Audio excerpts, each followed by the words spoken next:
que un 20% de la población nace con predisposición genética a engancharse. La adicción secuestra esa parte del cerebro que se encarga de valorar lo que está bien y lo que está mal. El adicto no es aquel que consume, el adicto es aquel que dice que no lo volverá a hacer y lo vuelve a hacer. ¿Y cómo influye las vivencias que uno ha tenido? Yo te puedo hablar de abusos sexuales que yo he sufrido, yo te puedo hablar de abandono, y quiero decir que yo no soy adicto por eso, porque hay personas que nacen en condiciones infrahumanas, mucho peores que las mías, y no son adictos. Por lo tanto, esto no debería ser una excusa. Mira, yo lo veo muchas veces en personas que me dicen, no, yo consumo solo en fin de semana, y esto para mí no es un problema. Vale, te encuentras a tu mujer con otro, tu empresa empieza a ir mal, y te peleas con tu hijo y tu hijo no te habla, y la droga está allí, ahí sí que te enganchas. ¿Cómo es la evolución del consumo de drogas? La demanda va en aumento. ¡Va en aumento! Cocaína, marihuana, alcohol. Por la que recibimos más demanda de tratamientos es por el alcohol. ¿Cómo puedes prevenir a tus hijos, a tus familiares? Yo jamás he tenido disponibilidad. Cuidado, que eso es lo que crees. El mono del alcohol te puede matar. Y a mí en el último año se me han muerto más alcohólicos que adictos a la heroína. ¿Se te han muerto? No le podré prohibir a mi hijo que pruebe el alcohol. Pero yo sí que le puedo explicar los problemas que el alcohol trae. Si lo quieres probar, es tu responsabilidad. Y la última vez que yo ingresé en un centro de desintoxicación, ingresé por 10 días porque me iba a morir. Y aquel último intento me salvó la vida. ¿Qué cambió? Fue Dios. Yo cuando llegué a aquella clínica de desintoxicación no quería vivir. Yo pensaba que cualquier día me iba a suicidar. Te doy la bienvenida a una nueva tertulia de Saber Comunicar y hoy vamos a adentrarnos en la profundidad del ser humano, vamos a entender cómo son esas conversaciones difíciles cuando hay adictos cerca, cómo poder ayudar a las personas a salir de las adicciones, cómo entender nosotros los procesos por los que está pasando esta persona, y lo vamos a hacer de la mano de un experto en adicciones, un terapeuta que ha ayudado a cientos de personas, sino miles, a salir de estos problemas, pero además que es una persona que lo ha vivido en sus propias carnes. Tenemos a Luis Pérez, director de las clínicas Zeus. Bienvenido. Fernando, ¿qué tal? Muy buenas. Feliz de tenerte aquí por segunda vez. Por segunda vez. Fuiste el segundo programa, viniste con Héctor Latorre, estuvimos hablando de muchos temas de comunicación, pero quedaba pendiente un programa dedicado a ti. Sí, poder profundizar un poco más. Además hubieron muchas preguntas de gente que tenía dudas, sí, temas en los que no nos habíamos adentrado. Y la importancia de poder hablar con las personas que tienen una dificultad para poder ayudarles y que puedan comprender cuando tienen esa distorsión de la realidad, porque ahí como terapeuta especialista en adicciones tienes que desarrollar habilidades a veces sobrehumanas, porque la intención es hacerle entender a alguien que necesita ayuda pero que además no la quiere y que él no ve que la necesita. Es jodido eso. Y permíteme la palabra jodido porque a veces cuando voy a dar talleres, me pasó, no me acuerdo en qué ciudad fue, pero se acercó una madre que me dijo, oye Fernando, ayúdame a diseñar un discurso para convencer a mi hijo de que salga de las drogas. Yo le dije, señora, no tengo ni idea. Digo, no es mi área de expertise, no lo sé. Te puedo ayudar a preparar una conferencia, te puedo ayudar a preparar un podcast, puedo hacer que tengas una reunión estupenda y que incluso reduzcas el miedo a hablar en público. Pero lo que me estás pidiendo es de una profundidad y un nivel de responsabilidad tan grande y que no domino, que no te puedo ayudar. Y ahí es donde entras tú. Tú has ayudado a muchas personas a darse cuenta de esto. ¿Cómo funciona la mente de un adicto y cómo le puedes ayudar a darse cuenta? ¿Cómo sería ese discurso, Luis? Me gustaría empezar diciendo que los tratamientos funcionan, si no todos, casi todos. Lo que no funciona es la adherencia al tratamiento que el adicto tiene. Y eso es lo más complicado, porque en un momento de crisis uno puede pedir ayuda. A uno le ha parado la policía, uno ha tenido un accidente de tráfico, a uno le ha salido un problema de salud, a otro su mujer lo ha echado de casa porque ha llegado borracho varias veces. Y esa persona decide ponerse en tratamiento. Pero ¿cómo convences a alguien de que siga con el tratamiento y que no abandone a mitad? Y quizás es lo más importante. Porque la adicción secuestra esa parte del cerebro que se encarga de valorar y de decidir lo que está bien y lo que está mal. Y en definitiva, de hacer. La secuestra. Por eso el adicto es alguien, el adicto no es aquel que consume, el adicto es aquel que decide dejar de consumir, que dice que no lo volverá a hacer y lo vuelve a hacer. Secuestra esa parte del cerebro que valora y que decide. Entonces, ¿cómo tú ayudas a una persona que justamente... ¿O cómo le haces entender a esa persona que tiene un problema que justamente la parte que tiene afectada es esa parte que decide? Porque en el momento que decida dejar el tratamiento y seguir tomando drogas, lo va a hacer. Ya.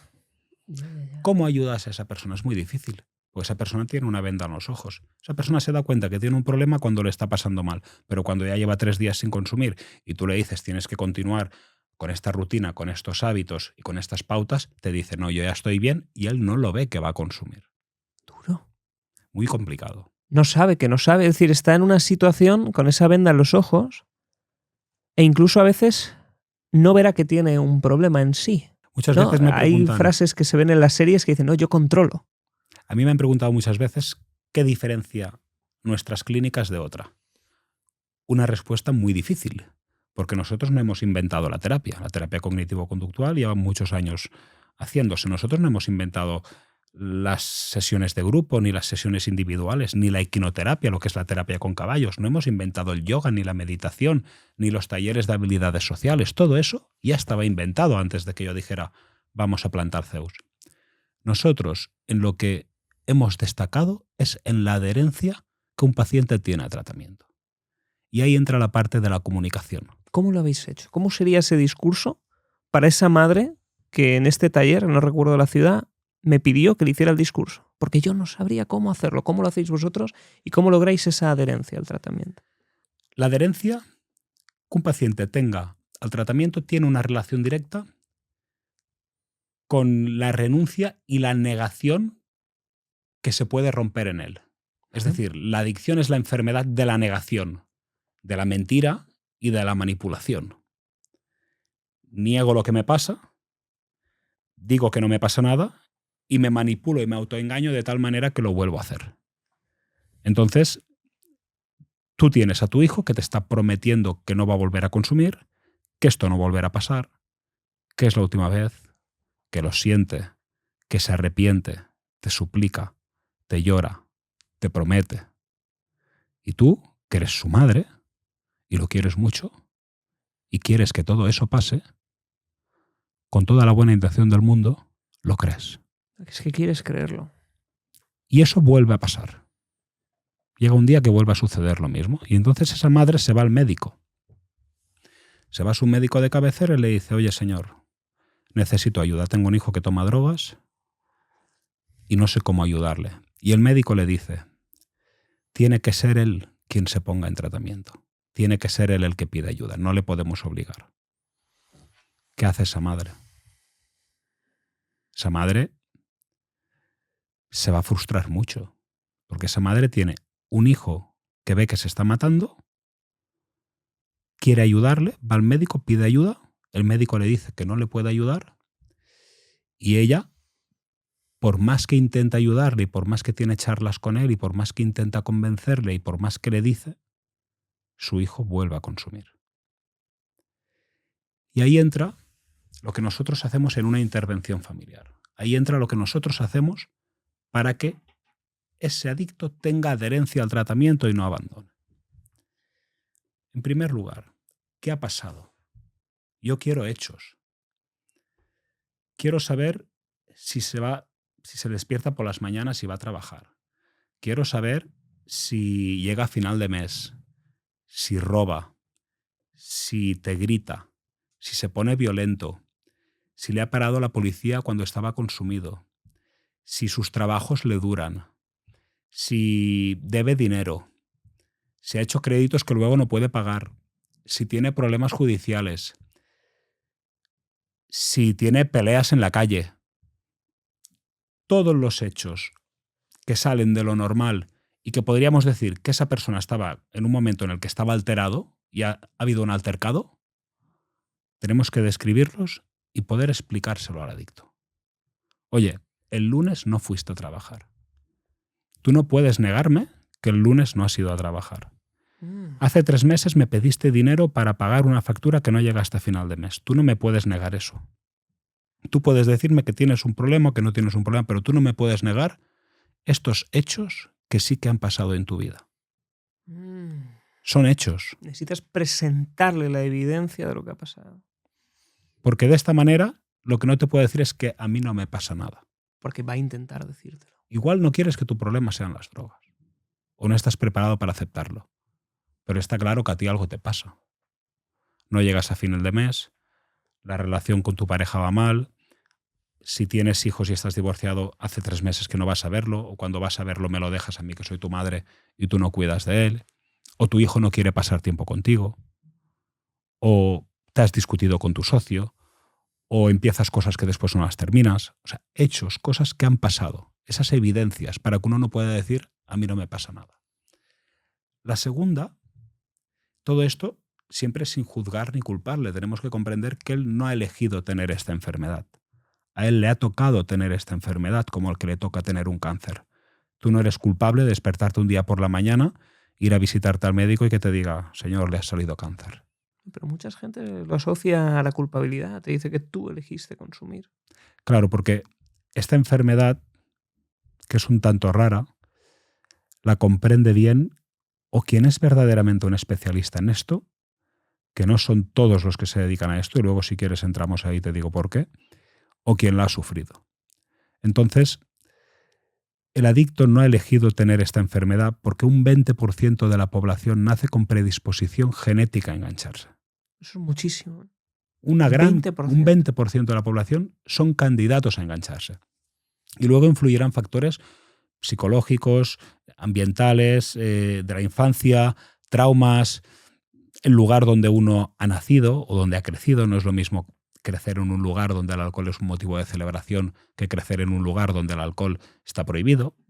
Quizás esa persona se enganchará a otra cosa, a las compras o al trabajo, pero no al alcohol, o no, a depende qué droga, ¿no? Entonces, como no es una enfermedad que el adicto haya elegido, tenemos que hablarle sin juzgarle y sin culparle. Y en segundo lugar, lo que vamos a intentar con toda esta conversación es generar en él un choque emocional y no obligarle a que se ponga en tratamiento, sino generarle ese shock de manera que él quiera ponerse en tratamiento. Y para que tú sepas la gravedad del problema, yo tengo que decirte cómo yo me siento con lo que a ti te pasa. Sin decirte que eres culpable. Ni siquiera voy a poner la responsabilidad en ti, pero quiero que sepas que con esto que pasa yo estoy teniendo problemas en el trabajo porque emocionalmente, como madre tuya que soy, me siento mal. O si tú eres mi hijo, estoy teniendo problemas con tu padre porque la situación que estamos viviendo es muy tensa y esto a nosotros nos está provocando un dolor. Y además te voy a decir el miedo que tengo. Tengo miedo de que te dé una sobredosis, tengo miedo de que cuando yo no esté y no pueda cuidar de ti, no tengas nada, lo pierdas todo y te quedes solo en la vida. Tengo miedo de que tengas una pelea y te pase algo. Tengo miedo de que te metas en un problema y llegue una carta que nos diga que te tienes que ir a la cárcel. Te tengo que decir los miedos que tengo con lo que está pasando. Y en tercer lugar, te tengo que decir, como tu madre que soy, la esperanza que tengo. Porque te quiero y aún tengo una esperanza. Y tengo la esperanza de que algún día pidas ayuda y puedas ir a este centro que he buscado para ti. Este protocolo, este proceso de intervención, proviene de Estados Unidos. Yo me formé con una persona que lo trajo de Estados Unidos, lo trajo aquí. Zeus empezó, la idea surgió en 2019. Zeus salió como una clínica de desintoxicación en España posicionada en 2021, que fue cuando nosotros hicimos estas formaciones y ha marcado esto la evolución de Zeus, esta manera de trabajar, porque hemos podido salvar a muchas familias que antes no se podían salvar. Yo siempre digo que nuestro centro empezó siendo un centro para personas que no se podían rehabilitar. Y los casos más difíciles, incluso desde otra clínica, nos los mandaban. ¿Qué pasa? Que después empezaban a llegar casos que ya no eran tan complicados, entonces tuvimos que hacer 2 clínicas. Por eso tenemos 2 centros. Tenemos un centro que es para pacientes muy complicados que no se van a recuperar en cualquier centro y que muchas veces cuando llegan son pacientes que han pasado por varios centros, que han tenido recaídas, pero que aquí tienen unos resultados muy buenos porque es un tratamiento adaptado a lo que ellos necesitan, no a lo que a ellos les gustaría.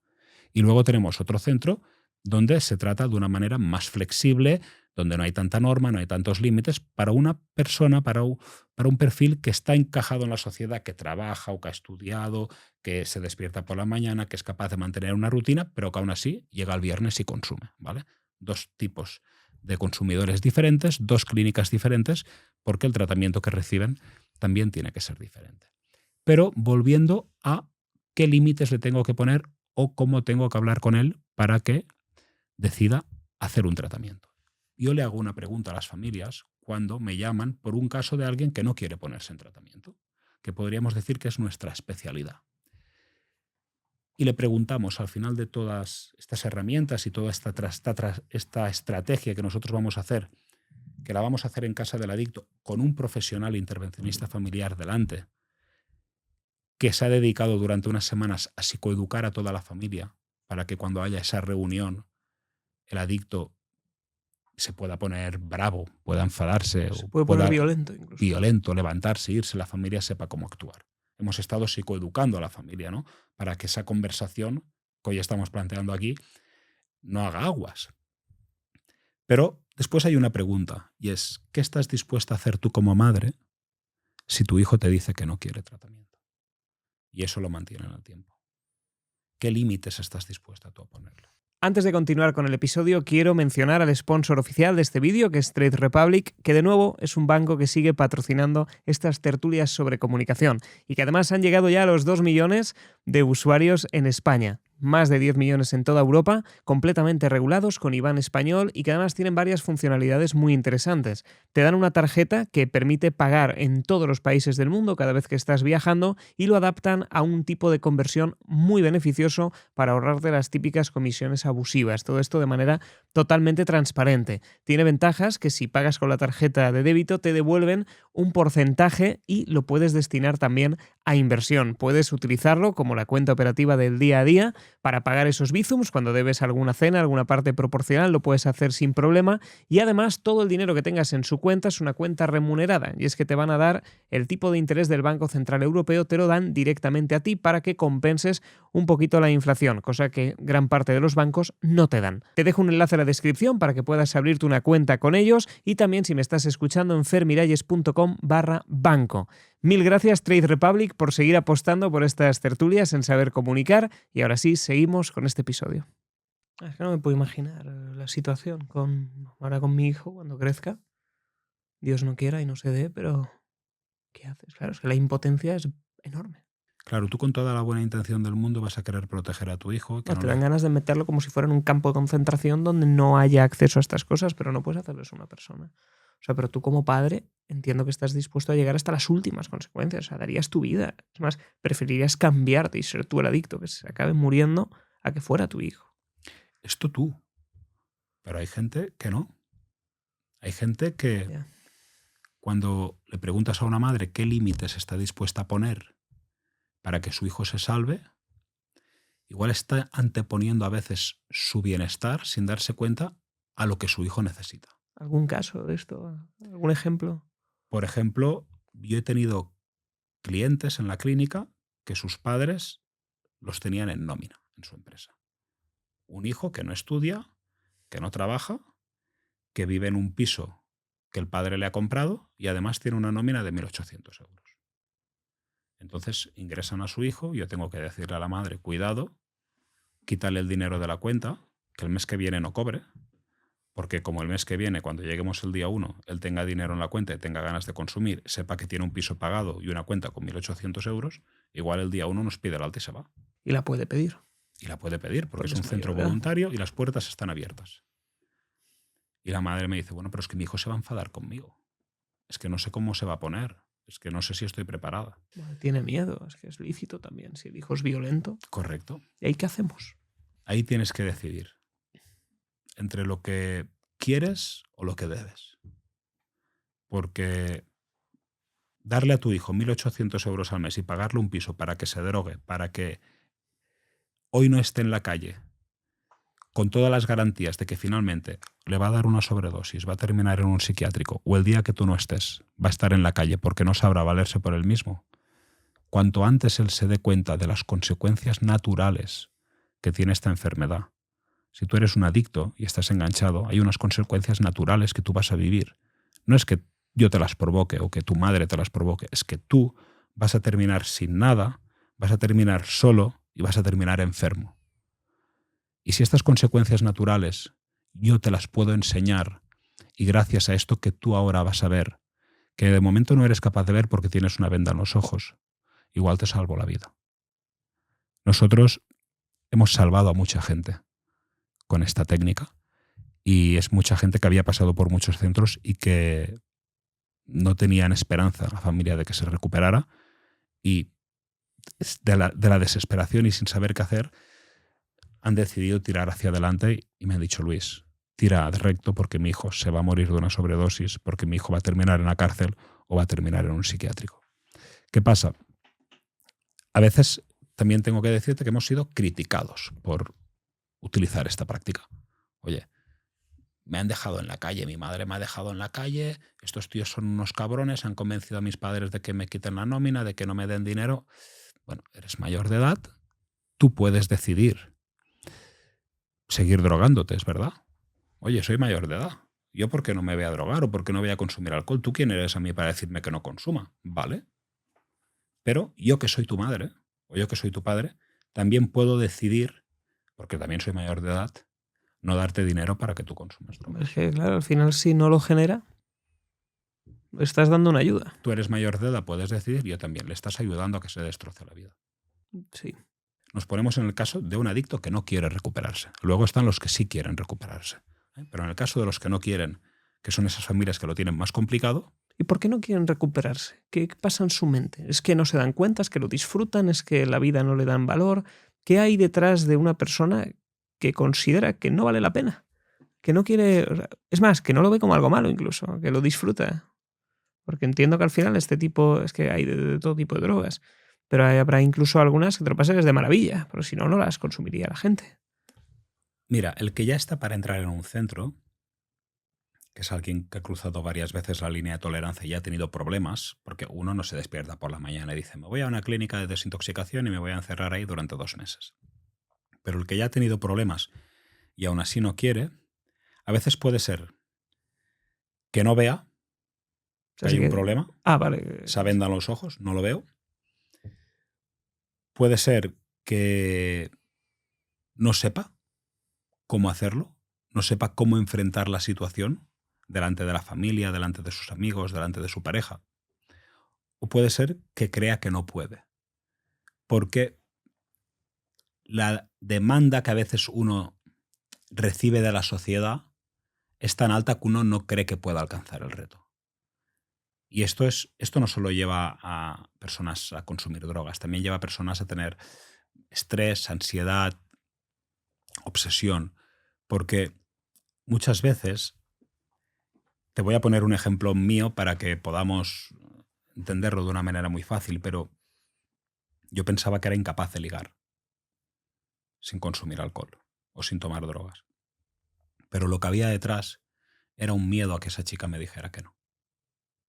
Porque para mí que me dijeran que no a algo significaba sentirme rechazado, que me dijeran a mí que no valgo como persona. Y que una chica no quiera salir conmigo porque quizás tiene novio, o porque quizás no le gustan los chicos, o porque quizás tiene en su cabeza otras cosas. O no le gustas tú. O no le gusto yo, está muy lejos de que yo no valga como persona. Exactamente. Sin embargo, yo sí que hago esa interpretación, tengo esa distorsión de la realidad. Entonces las drogas me quitan ese miedo. Las drogas me anestesian esos miedos que yo tengo y por lo tanto ya soy capaz de salir a ligar. Ya soy capaz de enfrentarme a que me digan que no, pues porque si me dice que no diré, pues me daba igual o me voy con otra o cualquier discurso de estos absurdos que a veces uno dice cuando está consumido. Te anula esos miedos. Te anula esos miedos. ¿Y eso qué drogas te lo provocan? Te anula las emociones en general, la tristeza. Yo siempre digo que estoy aprendiendo a estar triste, porque yo nunca había estado triste, o sea, realmente toda mi vida llevaba una tristeza muy profunda por todo lo que he vivido, pero no sabía yo que estaba tan triste en mi vida.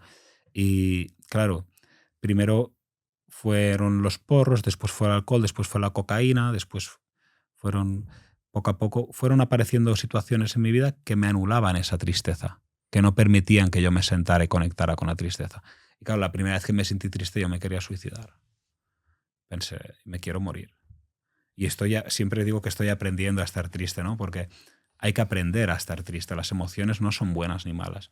Las emociones a mí me enseñan, por un lado, qué tengo dentro. A veces conecto con un dolor, con algo que he sufrido, un abandono, un abuso sexual, una violación o el rechazo que tuve de un amigo o cualquier problema que uno haya tenido. Pero a veces también las emociones me dicen por dónde ir y no ir en mi vida. Las emociones para mí son una estrella que me guía, es una guía, ¿no? Si algo me pone triste, pues igual esa emoción, esa tristeza me está diciendo que eso en mi vida no es lo mejor. Y si no me permito sentir esa emoción, al final tampoco puedo decidir, ¿no? Pero las drogas lo que hacen es anestesiar esos miedos, anestesiar esas emociones, y el adicto parece que es una persona que puede con todo. Pero lo que hay detrás muchas veces a que de que uno no pueda pedir ayuda o de que crea que no. Es que no cree que pueda tener una mejor vida, no cree que pueda ser mejor.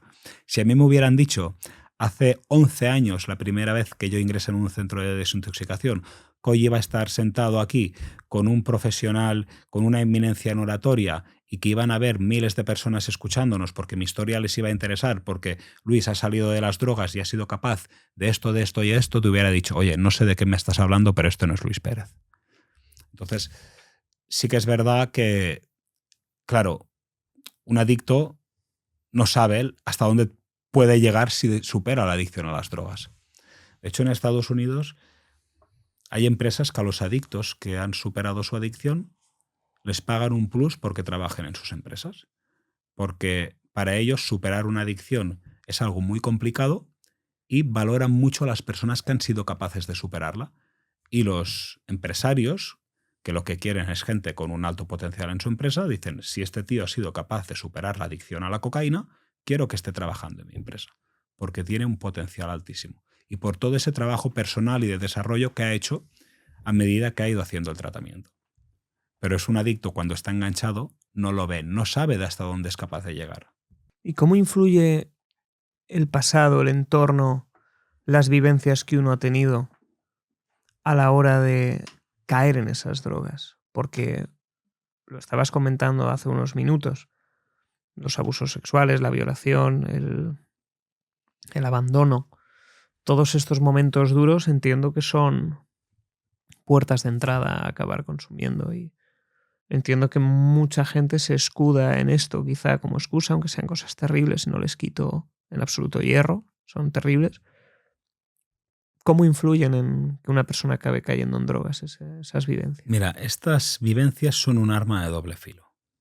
Estas vivencias son, por un lado, motivos de trauma, de desesperación y de vivir unas situaciones de estrés infrahumanas y que no favorecen en absoluto la vida de nadie. Yo te puedo hablar de abusos sexuales que yo he sufrido, yo te puedo hablar de abandono que he sufrido, te puedo hablar de que finalmente mi madre tuvo que darnos en adopción a mis tíos. Te puedo hablar de palizas por parte de mi padre, que era alcohólico y drogadicto. Y creo que esto es lo peor que le puede pasar a un niño, porque Todo esto siendo un niño, te sí, pasó como un niño. ¿Cuántos años tenías?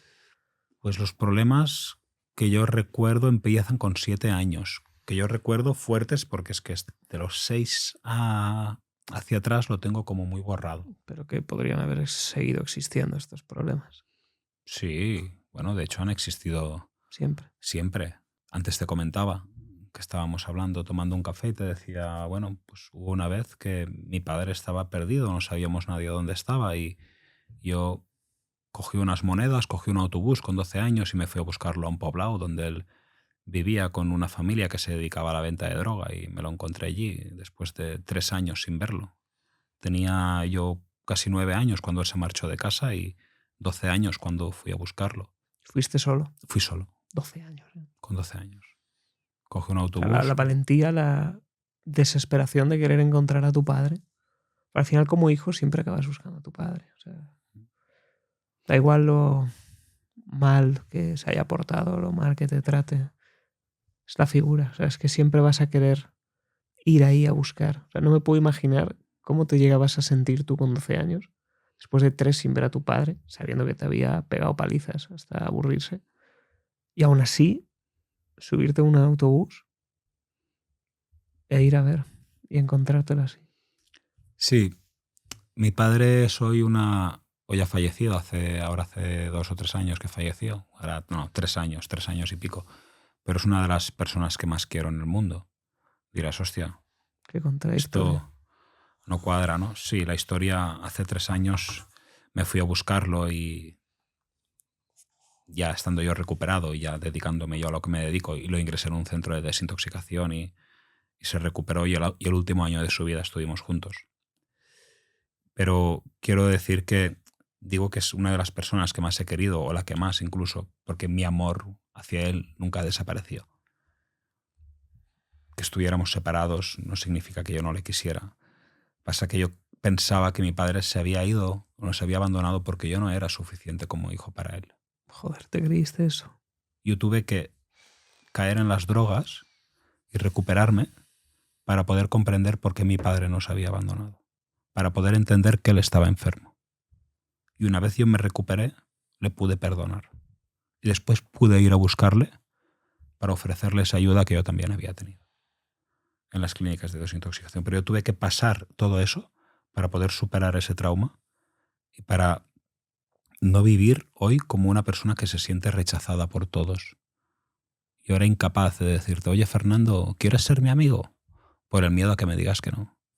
Porque ese abandono de mi padre lo llevaba tan metido dentro que para mí yo vivía con una sensación de rechazo profunda. Y además, con 16 años mi hermana fallece en un accidente peatonal y yo lo vuelvo a vivir como un abandono. Aunque no lo sea, yo lo vivo como eso, ¿no? Me han abandonado por segunda vez en mi vida. Entonces yo empiezo... ¿Y tú ahí cuando fallece tu hermana, tu padre no estaba en casa? No. ¿Tu padre no volvió? O sea, ¿lo No. encontraste con 12 años en aquel poblado? En aquel poblado lo encontré. Cuando murió mi hermana, mi abuela logró localizarlo, lo volví a ver un día, el día del entierro, y después ya no lo volví a ver hasta que yo tenía 20 y tantos años. Que fue otra vez que lo encontré en Barcelona, que volví a quedar con él. Desde que él se va con 9 años hasta que yo lo recupero, hace 2 años, o sea, yo tengo ahora 34, 35, pues sí tendría yo 32 años, lo veo 4 veces en mi vida. Solo lo has visto 4 veces. Y eso es horrible, pero yo quiero meterme otra vez en el campo de la adicción y quiero decir que yo no soy adicto por eso. Yo soy adicto porque tengo una predisposición genética, porque he nacido en un país en el que se consumen drogas y se consume alcohol, y en mi casa el alcohol era un motivo de celebración, por lo tanto en mi casa se bebía y se fumaba, y porque además he tenido unos problemas que han creado un contexto en el que yo no tenía límites, en el que yo no tenía estructura, en el que yo no tenía rutina. Entonces, el conjunto de esas cosas ha provocado que yo sea un adicto. Pero la más importante es que yo tenía una predisposición genética a desarrollar adicción. Porque hay personas que nacen sin padres, que nacen en condiciones infrahumanas, mucho peores que las mías, y no son adictos. Por lo tanto, esto no debería ser una excusa. No, es una variable. Es una variable, pero no es una excusa para que uno siga consumiendo, ¿no? ¿Por qué? Porque detrás de todo eso, ese dolor que yo tenía con mi padre, ese dolor que yo tenía por el fallecimiento de mi hermana, no era la razón por la que yo había desarrollado adicción, pero sí que era gasolina para que mi adicción siguiera, porque yo eso lo utilizaba como una razón para consumir. ¿Y te sentías bien? Claro. Porque yo consumo, sí, pero es que yo tengo razones para consumir. He sido abandonado, se ha muerto mi hermana, mi padre es un alcohólico, vengo de una familia de drogadictos. ¿Cómo cojones no voy a consumir con la vida de mierda que he tenido? Sí, es una excusa. Es una excusa que yo me contaba. Pero es que además de una excusa también es que químicamente todas estas cosas están diseñadas para que te hagan sentir bien. Correcto. Entonces te sientes bien. El cerebro recuerda lo que te excita y lo que te da placer. Y si algo te sienta bien, lo que te pasa es que se te enciende una bombilla que te dice, oye, acuérdate el viernes pasado que consumiste, te sentiste muy bien. Vuelve a repetir aquella ecuación. Cóctel de drogas, alcohol y prostitución. ¿Cómo te sentiste? Y ya, o sea, es que claro, yo me pongo la piel de Luis con 9 años, con todas estas circunstancias. ¿Cuándo empezaste a consumir tú? ¿A qué edad? ¿Te acuerdas? Yo empecé a consumir alcohol con 12... ¿Con 12 años? Sí, 12, entre los 12 y los 14, las primeras copichuelas, las muy primeras joven, cervezas. Bueno, no sé a qué edad empieza la gente a beber. Entre los 12 pero... y 14 yo, a probar, ¿eh? Y a partir de los 14 con marihuana. Me voy a los 12 o a los 14 y no me voy a los 14 o los 15 de la marihuana ni a los 18 de la cocaína, porque la gente cree que el alcohol no es una droga. Pero es una droga y a mí terrible. Me gustaría dejar claro aquí en esta entrevista que estamos haciendo tú y yo tan bonita, que el alcohol es una droga. Y que la gente entienda que el alcohol es una droga y que cuando con 12 años o 14 le estás diciendo a tu hijo, oye, mójate los labios con alcohol, con vino que vamos a brindar, le estás metiendo una droga en la boca. Porque esta es la realidad, te gusta o no. Ahora, usted pues lo ha hecho sin querer. Bueno, pues lo has hecho porque te lo han enseñado, pero es la realidad. Entonces, claro, uno no empieza a consumir cuando se engancha la cocaína, ¿no? Cuando ya no puede parar de comer. Llevas mucho tiempo consumiendo una droga que estaba a tu lado. Mira, yo lo veo muchas veces en personas que me dicen, no, yo consumo solo en fin de semana, ¿no? En fin de semana consumo drogas o consumo alcohol y luego soy capaz de estar un mes sin consumir o 3 meses. Y esto para mí no es un problema. Vale, no lo es ahora. Pero imagínate, ponte en el peor de los casos. Te encuentras a tu mujer con otro.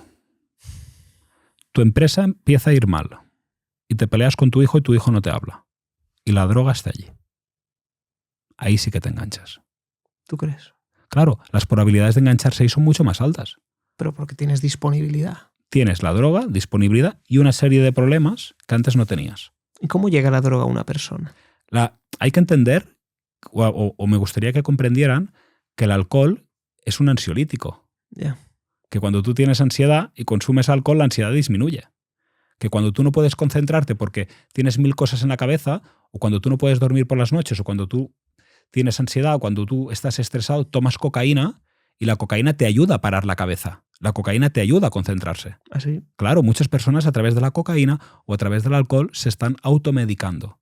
Entonces tú tienes unos problemas en tu vida que están causando unos síntomas fisiológicos y tienes ahí una sustancia que calma esos síntomas. No te acelera la cocaína, no es lo contrario. Yo pensaba que la cocaína como que te acelera más. Sí, pero para los pacientes, para las personas que tienen déficit de atención, que no pueden concentrarse, esa estimulación les ayuda a concentrarse. Ostras. Pasa lo mismo que justamente la medicación que se utiliza para las personas con déficit de atención. Es anfetamina, ¿no? Tiene un componente de la anfetamina y que se utiliza para que se puedan concentrar. Bueno, Freud, el psicólogo, sí, creo que tomaba cocaína, pero a ¿no? lo bestia, Sí. que era un enganchar a cocaína y en aquella época no era algo malo. Claro, esta es otra. Ahora todo el mundo sabe que el tabaco mata, ¿no? O sea, antes decían que fumar era bueno.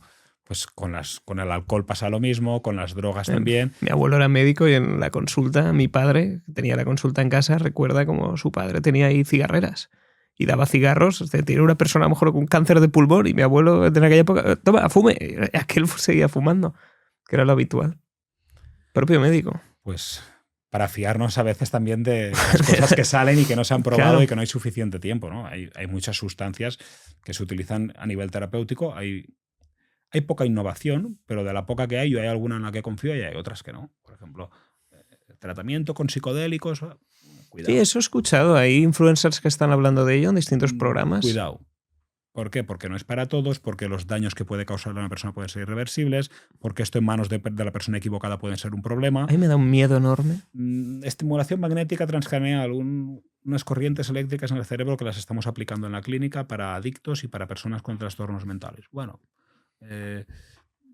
no es invasiva, parece seguro, funciona muy bien, no tiene problemas, no te crea una distorsión de la realidad. Vale, o sea, yo bajo mi punto de vista... Pero electrodos ahí en el cerebro. Sí, a través de unas corrientes eléctricas lo que hacemos es estimular unas partes del cerebro que lo que hacen es encontrar ese equilibrio de una manera más rápida o incluso de una manera que a veces con medicación no se llega. Es una ayuda.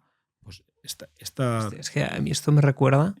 No sé, o sea, entiendo que habrá evolucionado, pero cuando hacían las lobotomías aquellas, de enganchar a la gente, meterle un palo por la nariz, romperle el cerebro y dejarlos ahí. No. Todas las películas estas del año 1910. Sí, es totalmente diferente. O los electrodos que te freían el cerebro. Sí, estos son los electroshocks, pero es diferente. Un día podemos traer aquí a Iris, bueno, lo digo así ahora entre tú y yo, pero sé que está el público, pero que es una experta en esto y que lo está llevando muy bien y podemos hablar de la estimulación magnética transcranial, pero al final es a través de unas corrientes eléctricas lo que hacemos es activar unas áreas del cerebro que tienen que ver con la depresión, con la ansiedad y con el craving. Ya se está identificando las áreas del cerebro en las que esto se produce. Sí, nosotros estamos aplicando este sistema en la clínica. Nosotros tenemos esta aparatología en la clínica. Ya lo estáis ¿sí? ejecutando. Sí. ¿Y qué tal los resultados? Pues tenemos buenos resultados en aquellos pacientes que tienen un trastorno mental a la vez que tienen un trastorno por consumo de sustancias. ¿Qué tipo de trastornos mentales? Claro, que esto es una variable que también se añade. Depresión, trastorno de la personalidad y ansiedad. Con estas tres patologías estamos teniendo buenos resultados. ¿Trastorno de personalidad cómo es? Porque me imagino a la típica persona bipolar o las fragmentaciones de la película múltiple de esta persona que tiene como varias identidades, pero ¿cómo? Bueno, uno de los síntomas muchas veces cuando nos llegan a nosotros es que se autolesionan. Eso es trastorno de personalidad, una autolesión. Se autolesionan, les cuesta mantener el manejo de la frustración, No hay tratamiento para el TLP, o sea, al final se da medicación, pero no hay un tratamiento especializado. Hasta el día de hoy, por lo que dicen, no hay cura conocida, pero sí que a través de la estimulación magnética transcraneal, estos impulsos, como lo que hace es regular la impulsividad y el estado del ánimo, conseguimos que, mira, te voy a hablar de una paciente que tenía un trastorno por consumo de alcohol, que tenía un trastorno de la conducta alimentaria, que además tenía TLP, ¿no? Trastorno de la personalidad. Y mucho tiempo de tratamiento, ingresada, y sí que conseguíamos, pero de vez en cuando tenía recaídas en la alimentación, tenía recaídas, se autolesionaba y decíamos, hostia, es una paciente que conseguimos que se mantenga sin consumir alcohol, pero que nos damos cuenta que las otras patologías tienen mucha fuerza. Bueno, pues la estimulación magnética transcraneal, no sé si lleva ahora 3 o 4 meses haciéndola, por lo menos desde que está aplicando estas corrientes eléctricas al cerebro, está estable y no ha vuelto a tener recaídas y no se ha vuelto a autolesionar. Y esto es un avance, porque, Hombre, claro, ya lo creo. no sabemos lo que va a pasar dentro de 2 años, pero lo que sabemos es que mientras se está haciendo la terapia, está estable. ¿Pero ella está bien? O sea, Sí, ¿está sí. estable y bien? Sí, sí, No se queda medio... No, yo lo he probado. ¿Tú lo has probado? Sí, ¿Tú te has hecho esa sí, técnica? yo me he hecho el tratamiento. ¿Por qué? ¿Y qué has notado? O sea, ¿estás despierto? Mejora la concentración, ¿Ah, sí? yo duermo mejor y estoy en un estado de ánimo quizás más estable. No fastidies. Entiéndeme, yo soy un adicto. La adicción es una enfermedad que no se cura. Uno deja de consumir, se rehabilita, lleva una vida funcional, pero yo siempre digo que hay un motor que si le echas gasolina se enciende. Y aquí es lo que todo el mundo sabe, que el adicto no puede volver a consumir. Pues yo he notado, bueno, yo además soy una persona con déficit de atención y hiperactividad, por lo tanto, concentrarme, leer, estudiar es algo que, hostia, siempre he tenido que hacer un pequeño esfuerzo para hacerlo. Y he mejorado la concentración y el estado de ánimo y sobre todo el dormir por las noches. Además de ser terapeuta en adicciones, sabes que soy empresario, tengo varias empresas y tengo varios temas, pues siempre estoy liado con cosas, soy un tío movido. Sí, si no estás dirigiendo una de tus clínicas, estás gestionando otra empresa, Sí. o si no, coges la bici y te vas a Marruecos y haces 7 u 8 días de triatlón extraño por el desierto. Es decir, te pegas unas palizas, Sí. tú en realidad eres un atleta. Sí, mira, te lo decía el otro día, ¿no? Estabas Cuando ahí te dije, comiendo yo el entrecot y tú el pescadito blanco, que ahora te vas a hacer una carrera espectacular. el otro día cuando te dije, hostia, he comprado una empresa, ¿no? Y me dijiste, hostia, he flipado la manera en la que me has dicho. Sí, como quien se va al Zara y se compra un suéter. Sí, pues quizás antes, cuando compraba una empresa o cuando tenía un proyecto que hacer, nada que ver con CEOs ni nada que ver con mi trabajo, que soy terapeuta en adicciones, pero compraba algún negocio o lo que sea, quizás aquello que te remueve más o que estás más ilusionado o aquella inquietud, ¿no?, de querer hacer ya las cosas o la impaciencia o aquello que te quita un poquito el sueño, pues esta vez he comprado la empresa esta y yo no sé si es por el tratamiento de la estimulación magnética transcraneal o lo que, pero es como, ¿te acuerdas que te lo dije de una manera muy plana? Además, al punto que me sorprendió. sí. Es la primera vez que alguien me dice que compra una empresa como quien se compra unas chuches. O ahora voy a correr los 600 kilómetros de la Titan Desert en el desierto. No estoy preocupado. Estoy tranquilo. Y todo mi enfoque está en disfrutarla. O sea, yo he notado una mejoría con la estimulación magnética transcraneal y voy a decirlo, yo no lo he hecho porque lo necesitara. Yo lo he hecho porque es una aparatología que tenemos en la clínica, me gusta saber lo que tenemos y siempre que puedo, evidentemente, no me pongo a probar no me pongo a probar la medicación, pero si esto va bien para la ansiedad, va bien para el estado del ánimo, va bien para dormir mejor, para concentrarse, quiero probarlo, ¿no? Entonces yo me he hecho el tratamiento y estoy contento. Y te lo dirige un profesional del centro, vamos a ver, no es que llegues tú y te pongas la manguera o lo que corresponda. Tenéis un equipo profesionales que te dirá, oye Luis, tú puedes, tú no, que la gente no se imagine que llegas tú a la sala y En la clínica. A ver, que en la clínica trabajan 50 profesionales, claro, que se componen de psiquiatras, de médicos, de psicólogos, de enfermeros, de educadores sociales, de monitores. Sí, que si no vieran que te lo pueden hacer de manera inofensiva o que tenga beneficios, no lo harían. Claro, yo soy terapeuta, pero hay todo un equipo médico que trabaja conjuntamente y todos en la misma dirección. Y que, por supuesto, se hace un estudio y tú eres un candidato, tú no eres un candidato. ¿Y cuántas veces has probado esto? ¿Es una vez? ¿Con una sesión te sirve o lo haces con cierta recurrencia porque tiene beneficios? Son 45 sesiones. Caray. Sí. Yo llevaré unas 20 ahora mismo. O sea, estoy en medio del tratamiento. ¿Y esto qué es? ¿1 hora? ¿20 minutos? ¿5 minutos? Pues son sesiones de unos 20 minutos. Te puedes hacer 20 minutos y luego puedes hacer otra sesión de 20 minutos En el seguida otro lado, ¿no? en el otro lado, o si vas a repetir en el mismo lado, tienes que esperarte como un cuarto de hora entre sesión y sesión. ¿Por qué unas en un lado, otras en otro? Pues dependiendo del área, de la parte del cerebro que haya que estimular. Y esto a nivel, imagínate que no tienes patologías o adicciones. Si tú lo que buscas es la optimización del cerebro, por ejemplo, yo que no tengo adicciones, soy una persona que me gusta trabajar, pero me gusta rendir más. Es decir, yo podría meterme en algo así para estimular, yo sé, ser más listo, aumentar la inteligencia. No lo hemos puesto para eso. No, me refiero, sí, No lo hemos es una pensado. externalidad positiva. Pero tengo un amigo empresario que el otro día me dijo: Luis, estoy estresado, me duele la espalda y me duele la cabeza. Quiero hacer la estimulación magnética transcranial. Y se la está haciendo. ¿Y qué tal?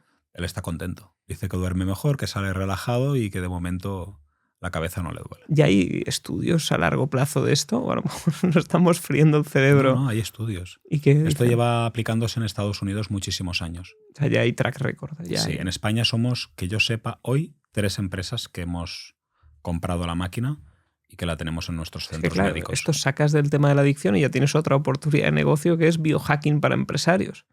O Bueno, aumento pero de la es inteligencia, que para el la adicción rendimiento. también va bien porque reduce el craving. Es muy ¿Qué es difícil. el craving? El craving es las ganas de consumir que tiene Ah. un adicto. Y un adicto enganchado a la base o un adicto enganchado a la heroína, las ganas de consumir que tiene cuando está en el primer periodo de abandono de la sustancia, a veces es importante.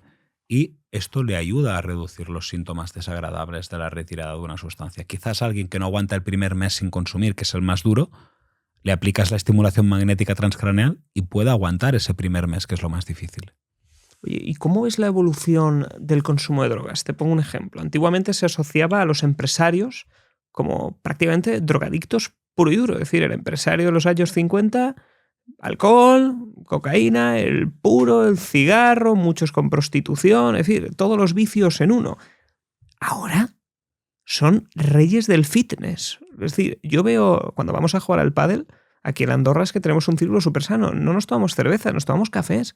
Nos vamos a tomar cafés después del pádel y cuando bajo a España me voy a México y estamos jugando, toda la cerveza a punta pala. Se extrañan del café. Y al final, no sé si es porque estamos aquí en un entorno que la gente se cuida mucho, allí también hay mucha gente que toma café, pero siento que el consumo de drogas, al menos en el círculo que he tenido la oportunidad de conocer, o ha disminuido o que a mí no me lo cuentan. No lo sé. ¿Vosotros qué veis de tendencia? La demanda va en aumento. Va en aumento. Hostia, yo pensaba todo lo contrario. Desde la pandemia hasta ahora ha ido creciendo, si no recuerdo mal, un 14% ¿Qué cada me año. dices? ¿Qué drogas? Cocaína, marihuana, alcohol. ¿Pero dónde sale la cocaína? Por la que recibimos más demanda de tratamientos es por el alcohol. Claro, más accesible. Segunda que encabezas, la cocaína. ¿En serio? Y la tercera, la marihuana, por la despersonalización, brotes psicóticos, paranoia. Y fíjate que ahora la marihuana están diciendo que es buena y terapéutica y que hay médicos que te recetan marihuana para tratar según qué enfermedades. ¿Tú cómo ves esto? A ver, que la marihuana tenga 1, 2 o 3 propiedades que sean terapéuticas, yo no te lo voy a discutir. Pero Es así. Pero cuando te lo fumas todo. Vale.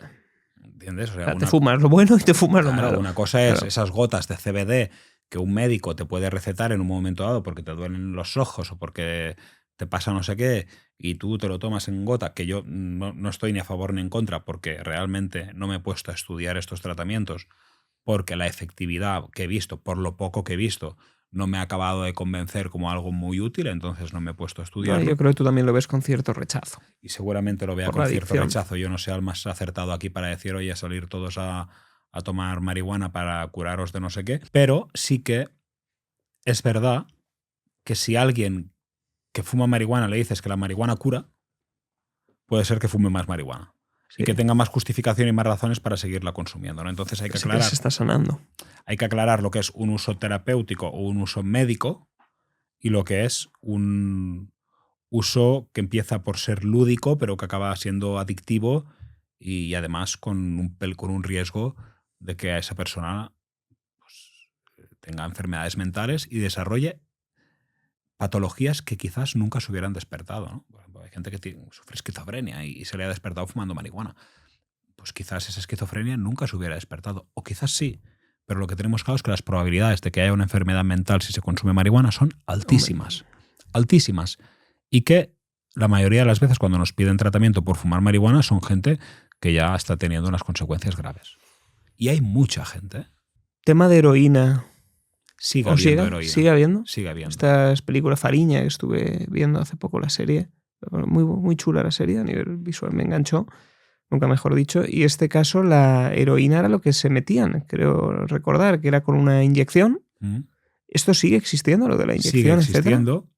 Menos que en los años 80, cuando hubo aquel boom de que la heroína moría mucha gente, era la droga estrella. Hay menos, pero sigue habiendo demanda. Nosotros atendemos a gente con adicción a la heroína en la clínica. Mi hermano, que estudió farmacia, me contó que el componente de la heroína se utiliza también en fármacos, como la morfina, algo así, me dijo, que se ve que es placenterísimo, que no hay nada más bonito en la vida que tomarte esa sustancia, y que, por ejemplo, cuando hay gente que la tienen que inyectar por alguna operación complicada, que lo controlan mucho porque se ve que el placer es espectacular y que te hace adicto incluso si estás a lo mejor tratándote un dolor de espalda o te hacen una operación. Nosotros hemos tenido pacientes en la clínica enganchados al fentanilo, a los parches de fentanilo, que se le han puesto en un momento dado por un dolor. Sí. Claro que el origen del uso del fentanilo sería ese, pero es una catástrofe ahora mismo en Estados Unidos. Que estuvo ingresado por la adicción al fentanilo y se le habían recetado para tratarse de una enfermedad crónica, de un dolor crónico que había tenido a raíz de un accidente de moto. ¿Cómo? Yo es que quizá por mi entorno, porque yo soy muy tontito con estas cosas, yo soy el típico bonachón al que no se le acerca ninguna de estas circunstancias. ¿Cómo llega esto a ti? Es decir, ¿cómo puedes prevenir a tus hijos, a tus familiares, el acceso? Porque también yo jamás he tenido disponibilidad de acceso a estas cosas. Nunca me la han ofrecido. Quizá porque me vean cara de tontito o de bonachón, cuidado, no lo sé. Cuidado, que eso es lo que crees. Porque estamos poniendo o estamos creyendo que las drogas o aquello que nos va a dañar es la heroína o la cocaína. Claro. Pero no tenemos que olvidar el alcohol. No, el alcohol sí. El alcohol todos se lo van a encontrar. Sí, por lo menos en España. Hasta la iglesia. Nunca mejor dicho. Es verdad, ahí está el padre. Entonces, educación. ¿Por qué? Porque el mismo mal va a sufrir un alcohólico que un adicto a la heroína. El mono del alcohol te puede matar. ¿En serio? En serio. Y nosotros... ¿Te puede matar? Te puede matar. Y a mí en el último año se me han muerto más alcohólicos y más adictos a la cocaína y más adictos a la marihuana que adictos a la heroína. ¿Se te han muerto? Se me han muerto, me refiero a gente que tenía que venir a la clínica y no ha llegado. No llegan a ir a la... No ha llegado, ha fallecido antes. Gente que ha abandonado el tratamiento, no lo ha aguantado, ha pedido el alta y ha fallecido de una sobredosis. O excompañeros míos de consumo de tratamiento que aún no se habían recuperado y han fallecido por el camino. Y cada año recibo una llamada. Porque el síndrome de abstinencia del alcohol puede matarte. O sea, tu cuerpo... Sí. Claro, y entraremos en por qué narices esto es legal. El síndrome de abstinencia de las benzodiazepinas, que es una medicación que normalmente te receta el médico. Es el Orfidal y estas cosas. Sí, porque eso se da patadas en España. Te receta el médico cuando no puedes dormir o cuando tienes ansiedad. Y el síndrome de abstinencia del alcohol son las dos únicas sustancias que el mono te puede matar. Fíjate que no estoy hablando ni de la cocaína, ni de la heroína, ni de la marihuana. Las dos son de alguna manera legales. Las dos son legales en España. Es muy accesible. Tú vas al médico, no puedo dormir, te lo da. El diazepam, el lorazepam. Todos los pan. Ostras. Y el alcohol. Para mí la sustancia más peligrosa es el alcohol. Porque la heroína te la tienes que encontrar en un callejón con aquella persona que la consume aquel día que te has equivocado de grupo. Por decirlo de alguna manera.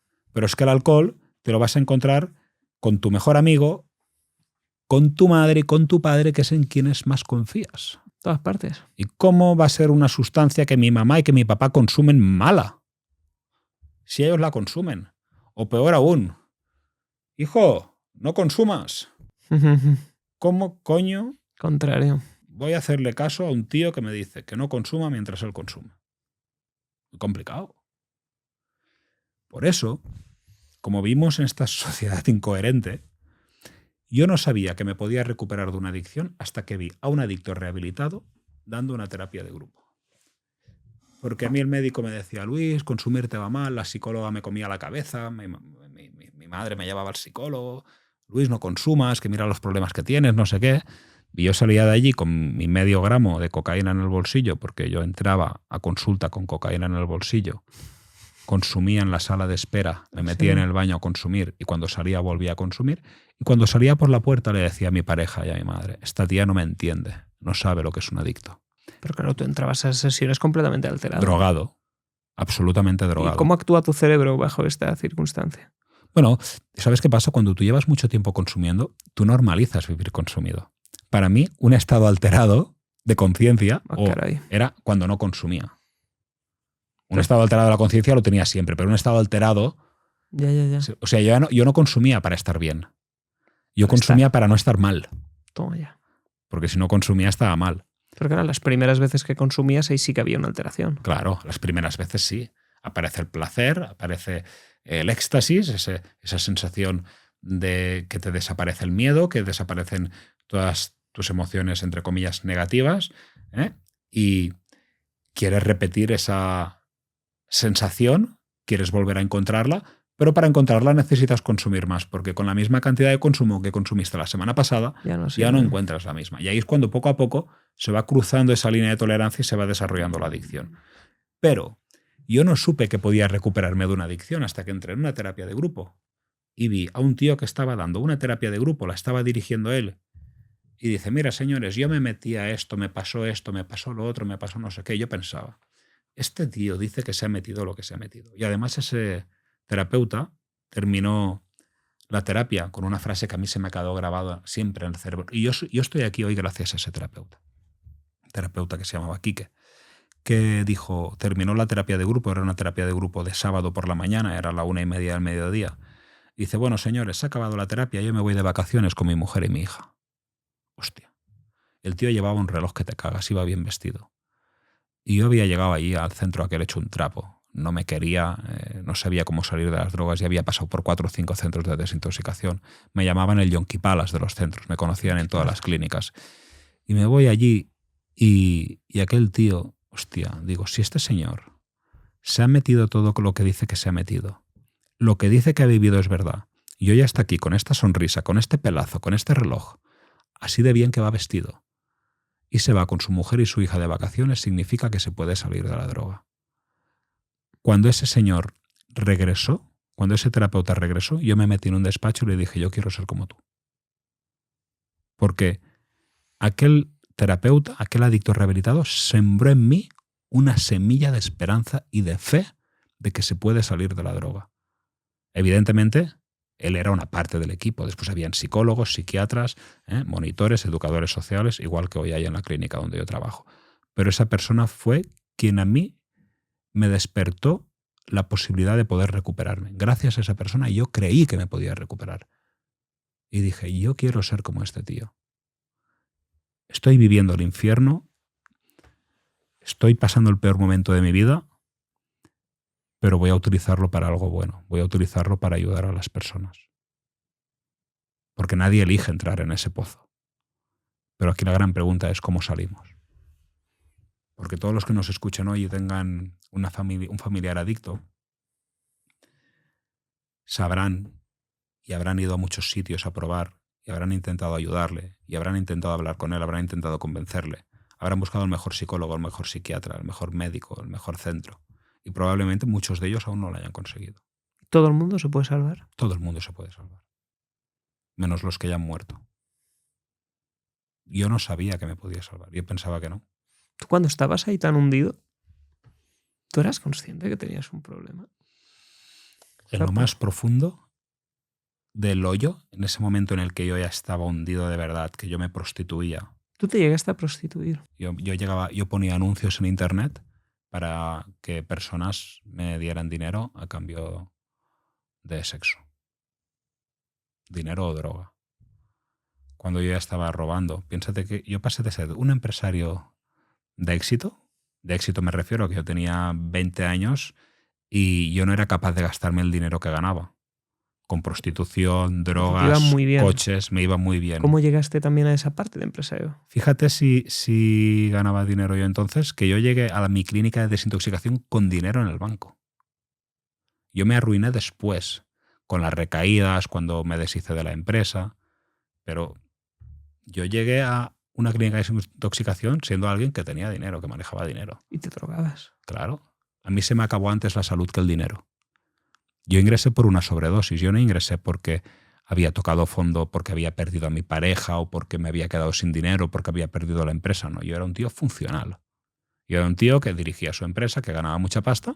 Lo que pasa que cuando uno tomaba 2 gramos de cocaína, yo tomaba 7. O sea, tenía dinero, por lo tanto, consumo de drogas y prostitución iba a sus anchas y no miraba lo que consumía ni lo que gastaba porque no tenía ese problema económico que quizás otro tiene, ¿no? Claro, porque también entiendo que estas drogas son caras. No es lo mismo una botella de vino, de un eurito del Mercadona o del consumo del supermercado de turno, a cocaína. Claro. Lo que pasa es que yo después, cuando estoy en el centro, empiezo a tener varias recaídas. Los terapeutas me proponen que cierre la empresa, que sería mejor. Al final, ya no es que la cierre, es que la pierdo. Al final ya pierdo todo, acabo mal con los socios, con empleados, ya acaba la cosa mal. Y entonces sí que yo digo, venga, me voy a recuperar, voy a cerrar todo, ¿no? Ya al final arreglo las cosas a nivel económico, lo dejo todo arreglado. ¿Qué pasa? Yo empiezo a tener recaídas. Y ahí ya no tengo dinero. Ya no tengo esa empresa que me da ese sostén, que me genera flujo. Y es cuando yo empiezo a delinquir, cuando yo empiezo a prostituirme, cuando yo empiezo a hacer cosas por conseguir dinero. Si cuando yo me drogaba y llega a existir el tema este que ahora está de moda de los streamers que se drogan en directo a cambio de dinero, Tú lo habrías. yo me muero en directo, Fernando. Esto le está pasando al de las hipotecas, a Simón Pérez. Una mente brillante económicamente hablando. Sí. Prácticamente todas las predicciones, lo de las hipotecas lo acertó. Muy, ostras. O sea, tú eras algo parecido a él. En ese sentido, eras funcional. El hombre estaba en televisión, hacía programas buenísimos, tenía una capacidad intelectual buena. Caray. O sea, y cuando tú llegaste incluso... O sea, ¿qué se pasa por tu mente cuando decides poner ese anuncio? Ostras, es que... Pues la verdad es que para mí eso no cruzaba la línea de lo que yo estaba dispuesto a hacer por consumir droga. ¿No lo veías como algo malo? No cruzaba esa línea roja. O sea, yo estaba tan enganchado ya. Yo creo que ya me había devaluado tanto. Había perdido tanto. Había perdido mi empresa. Había perdido mi pareja. Había perdido todos mis amigos. Los buenos y los malos. Estaba solo completamente. O sea, tú te despertabas y estás completamente solo. Completamente solo. Además estaba alejado de mi familia. Cuando me refiero a mi familia me refiero a mi tía y a mi madre, que siempre estuvieron a mi lado. Pero yo estaba viviendo en otra ciudad, estaba viviendo en Barcelona y ellos son de Tarragona. Y estaba completamente solo. Entonces yo lo había perdido todo. Yo, una de las sobredosis que me da y una de las recaídas que tengo, acudo a casa de mi madre en busca de un techo donde dormir y donde poder llevarme un plato de comida a la boca. Y mi madre estaba arruinada. No nos quedaba dinero, ni a mí ni a ella, porque me lo había gastado todo en tratamientos y en arreglar. Ella te pagó todo. Ella me pagó todo. Primero, todo el dinero que yo tenía desapareció. Después, ella me pagó todo. Incluso llegó a vender propiedades para pagar mis tratamientos. Madre de Dios bendito. Incluso acabó pidiendo créditos bancarios y dinero a la familia. Y la última vez que yo ingresé en un centro de desintoxicación, ingresé por 10 días porque me iba a morir. Y en 10 días no me iba a recuperar. No era posible. Nadie se ha recuperado en 10 días. Pero por lo menos esos 10 días no me iba a dar una sobredosis y no me iba a morir. Y en esos 10 días apareció en mi vida algo que nunca había pasado. En esos 10 días cambió todo, porque en esos 10 días mi madre logró vender una propiedad que llevaba mucho tiempo intentando vender para poder pagar mis tratamientos. Mi tía reunió más dinero. Yo pude quedarme más de 10 días en el centro y pude empezar a hacer todo aquello que no había podido durante 3 o 4 años de entradas y salidas de los centros de desintoxicación.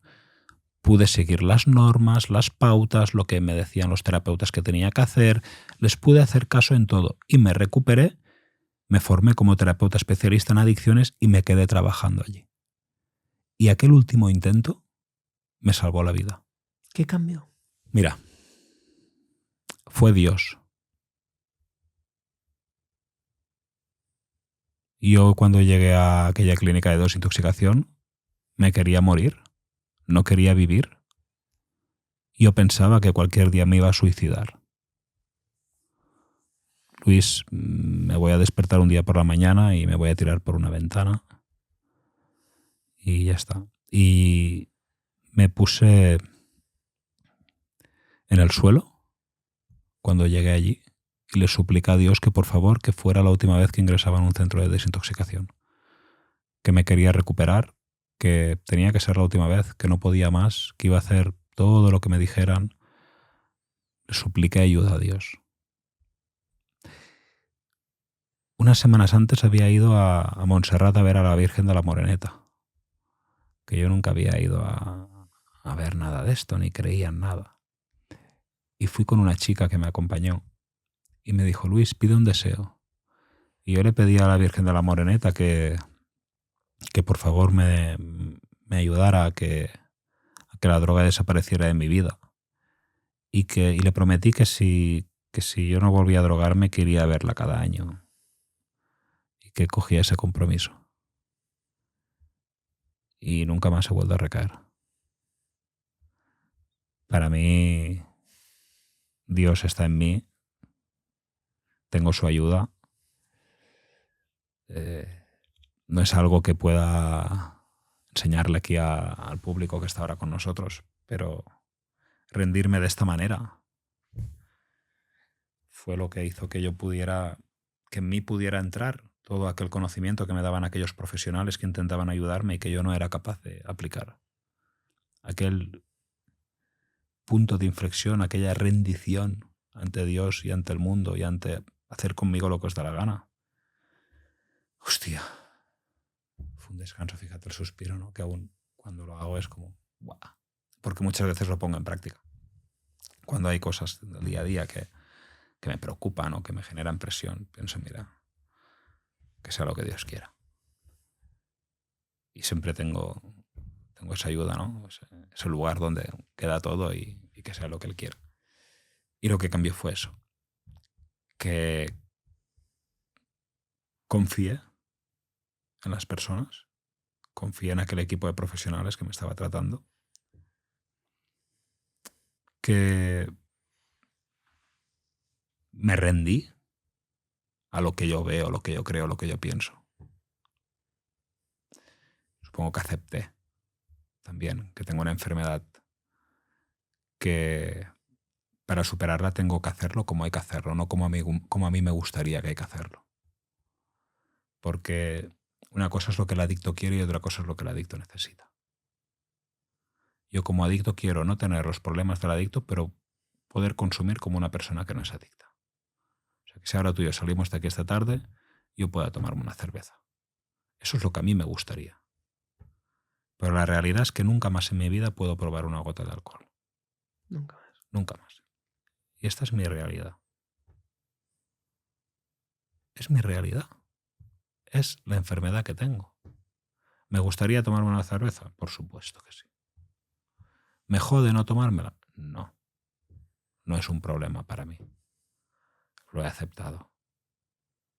Incluso a veces ahora cuando estoy en una boda y veo que la gente va a bebida, pienso, hostia, se están perdiendo la mitad de la boda.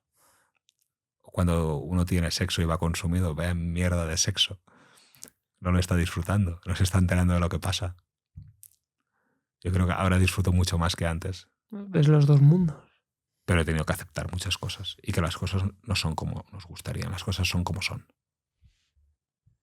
Tú tuviste apoyo, incluso de dos personas que no tenían dinero. Lo sacaron de debajo de las piedras. Fue un milagro también, o sea, 10 días son muy pocos días. Y lo dieron todo. Me quedé un año allí, ¿eh? No te quedaste solo. Sí, pero me refiero que esos 10 días, el nivel de desesperación de tus familiares, decir, oye, mira, al menos 10 días que no se muere. Y luego, en esos 10 días, que se produzcan los milagros para poder encontrar el dinero adecuado y necesario para dejarte ahí un año. Tú, dentro de lo malo, tuviste suerte. Es decir, esa fue la suerte de tu madre y tu tía. ¿Qué pasa con la gente que no tiene esa suerte? Mira, yo he tenido mucha suerte. A mí, una de las preguntas que me hacen y que es más difícil de responder es cómo has llegado a estar tan mal, de no tener nada, de perderlo todo, a dónde estás hoy. Esta es una de las preguntas más difíciles de responder. ¿La suerte viene o se va? La suerte no la podemos comprar, no la podemos pedir. Bueno, la podemos pedir, pero puede llegar o puede no llegar. Pero el éxito, me da igual que sea un éxito para superar una adicción, me da igual que sea un éxito para montar una empresa, o me da igual que sea el éxito para tener la mejor relación de pareja del mundo. El éxito viene cuando aparecen la suerte y la preparación. Porque aunque una persona tenga suerte, si no lo va a dar todo, si no se va a esforzar, si no se va a preparar para ello, si no está preparada, no va a superar nada. Porque cuando alguien va a superar una adicción, yo le pregunto, ¿tú eres ya ese tipo de persona capaz de superar una adicción? ¿Estás preparada para ser esa persona que va a hacer eso? Porque por mucho que yo te explique las técnicas, si tú no eres esa persona capaz y preparada de hacer eso, no lo vas a hacer. Y ahí el desarrollo pasa por la propia persona. Volviendo a la pregunta, aquellos que no tienen tanta suerte o aquellos que no pueden pagar un tratamiento, pongámonos en el peor de los casos, quiero recuperarme y no tengo dinero para pagar un tratamiento. Sin embargo, consigo dinero para droga. ¿Qué puedes hacer tú para alcanzar un tratamiento? Pasa claro que yo veo a la persona, lo que hablábamos antes, en esos momentos de consumo, tiene completamente anulado el cerebro, lo estabas explicando maravillosamente bien antes, niega que eso existe, no lo ve como un problema, sabe que tiene que cambiarlo, pero le está costando. Bastante esfuerzo está haciendo la persona como para poder seguir con esa droga, como para encima tener que pedir el doble esfuerzo, del esfuerzo de hacer a lo mejor el doble de prostitución, el doble de robos para pagar la droga y pagar el tratamiento. Sí, pero hay centros públicos, por ejemplo, que antes entrábamos en lo que el adicto quiere y lo que el adicto no quiere y lo que el adicto necesita, ¿no? Y muchas veces, mira, la vida te pone aquello que estás preparado para superar, aquello que estás preparado para enfrentar. ¿Por qué te digo esto? Yo me acuerdo de un adicto que estuvo conmigo en tratamiento. Él y yo estábamos en la misma clínica. Fue esta última vez que ingresé. Yo hice bien el tratamiento, hice bien las cosas. Él no las hizo bien. Y luego me dijo, Luis, me voy a un centro en el que tengo que trabajar para poder pagar el tratamiento. O sea, es un centro donde voy a estar 8 horas trabajando durante todo el día, descargando muebles, y al final del día voy a tener una terapia. Y me van a dar de comer y tal. Pero no me dejan fumar en aquel centro. No quiero ir porque no puedo fumar. Está prohibido fumar. En los centros de desintoxicación, en la mayoría se puede fumar. Pues ¿Sí? Hay algunos que no. Aquel chico no estaba dispuesto a renunciar a fumar para recuperarse de su adicción. ¿Qué adicción tenía? A la cocaína. Pues quizás ahí está su trabajo. Hombre. Renunciar. Sí. Porque hay centros públicos donde mañana tú puedes ingresar. Es que el tabaco también es una droga. Claro, pero estos centros públicos donde mañana puedes ingresar tienen unas normas. Yeah. ¿Qué pasa? Que algunos las aceptan y otros no. O otros, bueno, pues si no tienes dinero, o te vas a un público o vas a trabajar para poder pagar el tratamiento. Pero al final hay lista de espera. Hay las alternativas, que en algunos no, en la mayoría sí, pero por ejemplo no voy a decir nombres aquí, pero hay un centro, por ejemplo, que es de cristianos, que tú vas y pides ayuda, puedes ingresar mañana, te van a dar trabajo para todo el día, vas a estar trabajando y al final del día te van a dar la terapia, pero la terapia te la vas a ganar. Y quizás tú tienes que valorar el esfuerzo de aquel terapeuta que va a estar 1 hora dándote terapia al final del día. Que no puede ser tampoco es que el esfuerzo que tú hagas por seguir consumiendo sea mayor que el esfuerzo que tú vas a hacer por recuperarte. Porque entonces tiene poco sentido la recuperación. ¿Me explico? O sea, todos tenemos un nivel de renuncia para recuperarnos. Yo renuncié a vivir al lugar donde estaba y donde llevaba viviendo durante muchísimos años. Renuncié a todos mis amigos, renuncié a volver con mi expareja. renuncié a tener una empresa, renuncié a muchas cosas que para mí eran muy importantes, igual que para aquel chico era importante el tabaco. Cada uno tiene su nivel de renuncia. Y cada uno tiene que renunciar a algo en su vida para que aparezcan otras cosas. Y esto es para todo en la vida. El tratamiento de la adicción no es para dejar de consumir. Hay centros clínicos que sí, centran únicamente en dejar de consumir. Pero el tratamiento es un proceso de transformación. Es un proceso en el que tú vas a soltar cosas. Vas a saber vivir sin cosas. Y eso duele. No hay tratamiento para un adicto que no duela. No existe. Tienes dinero, me voy a un centro donde hay piscina. Perfecto, en agosto te podrás pegar un baño. La piscina no es obligatoria para recuperarse de la adicción. En mis centros hay piscina, pero no es obligatoria. Me voy a un centro donde hay caballos, porque la equinoterapia va muy bien y encima me van a enseñar equitación. En mis centros hay caballos, pero no son necesarios para recuperarte.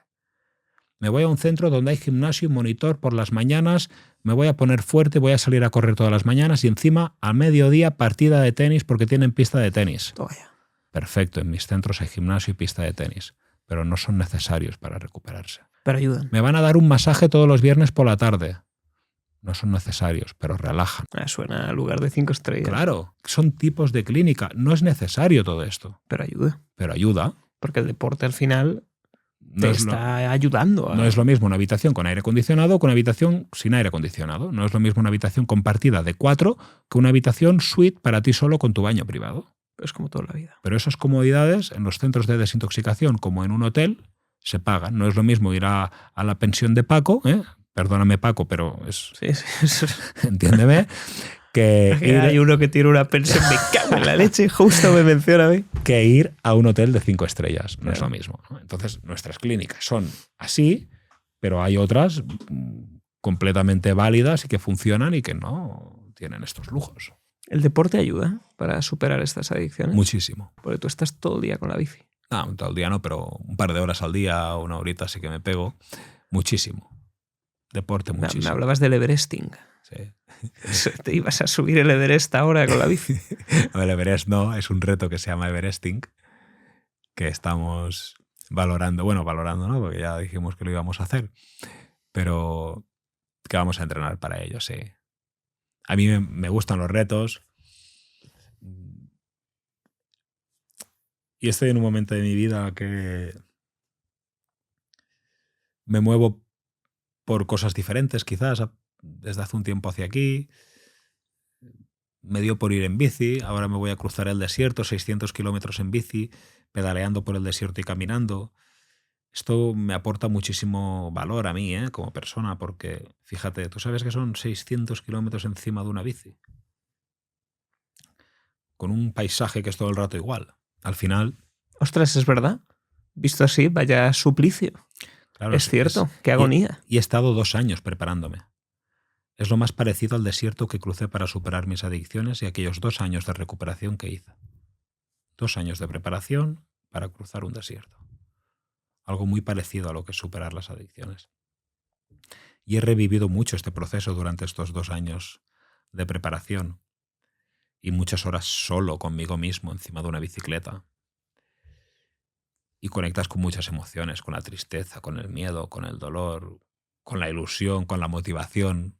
Fíjate, el otro día hice una carrera que fueron 13 horas pedaleando.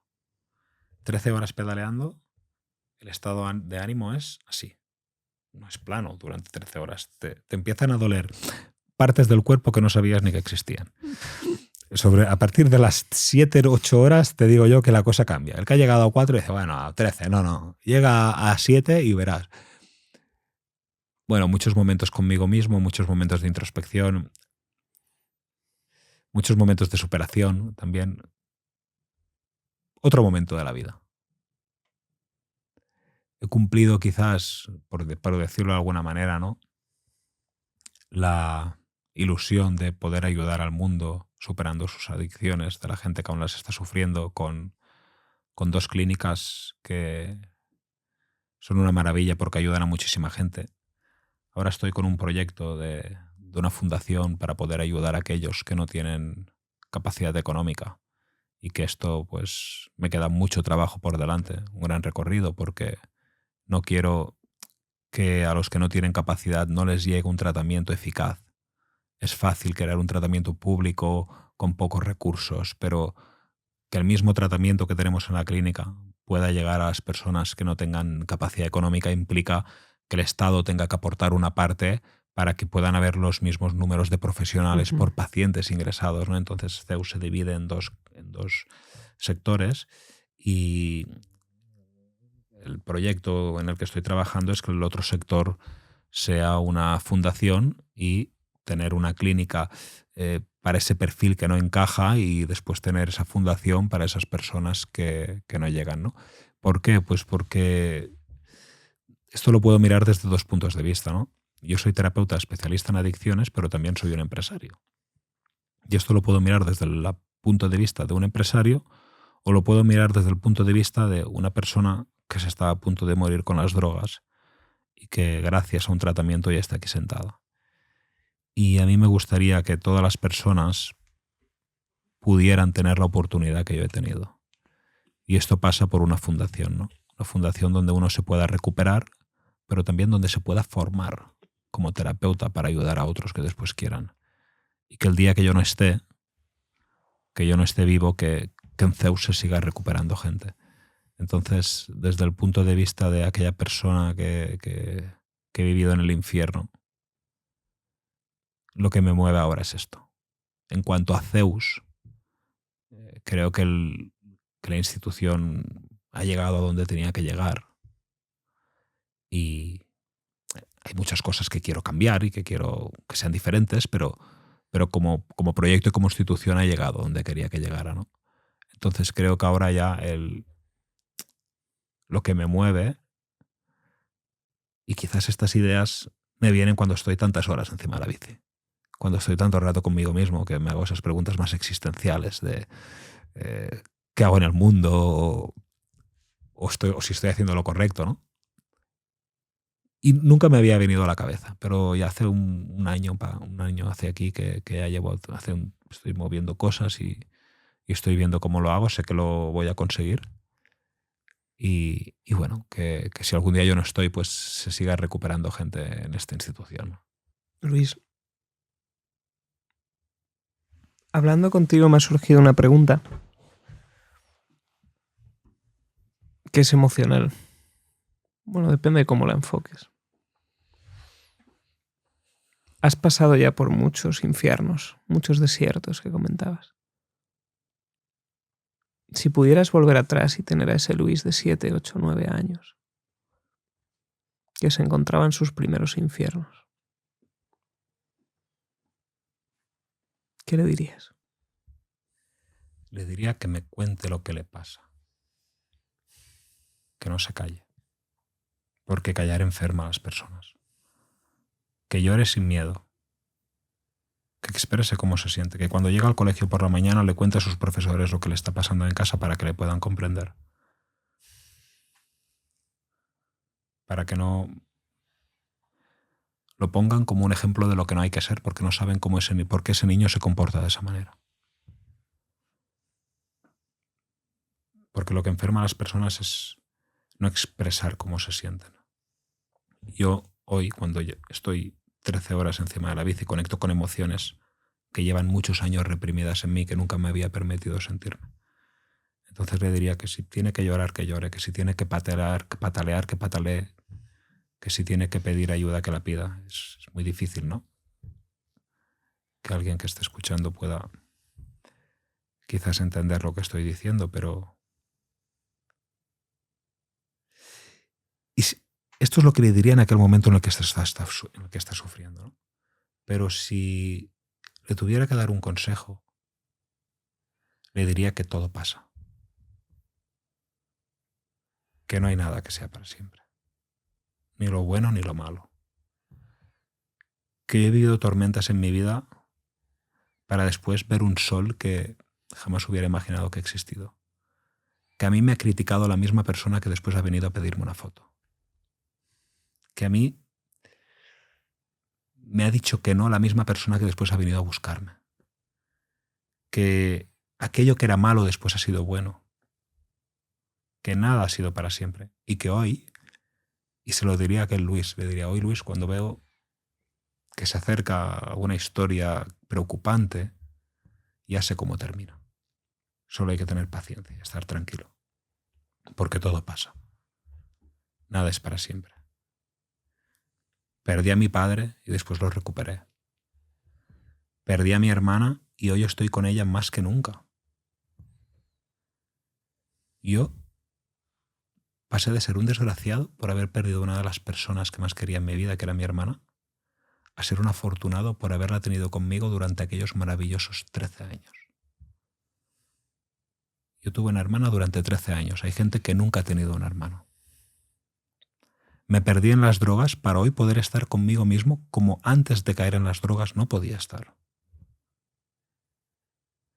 Infinidad de cosas que he vivido que no te podrías ni imaginar y que no las voy a contar aquí, porque no vienen a cuento y no tienen que ver con lo que estamos hablando. Pero he perdido el miedo a que me pasen cosas, porque todo pasa, y eso se lo diría a Luis de entonces, ¿no? Cuando le hacían bullying en la escuela, le diría, no te preocupes, Luis, estos que ahora te hacen bullying, dentro de 2 años van a querer ser tus amigos. No saben lo que hacen. No saben cómo se están comportando. Y no lo hacen porque seas malo.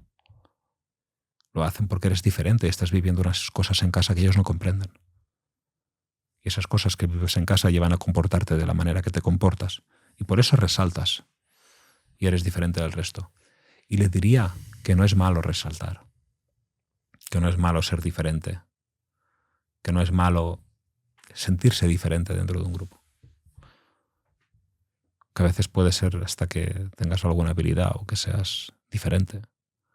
Y que con tu vida harás cosas diferentes. Pero claro, eso cuando eres un niño no lo comprendes. ¿Qué comportamientos tenías tú que fueran, por si yo me imagino, padres que nos estén escuchando que a lo mejor detectan algún comportamiento en sus hijos y no saben si a lo mejor algún familiar abusa de ellos o les están pegando en la escuela o lo que sea? Introvertido. No hablaba de cómo me sentía.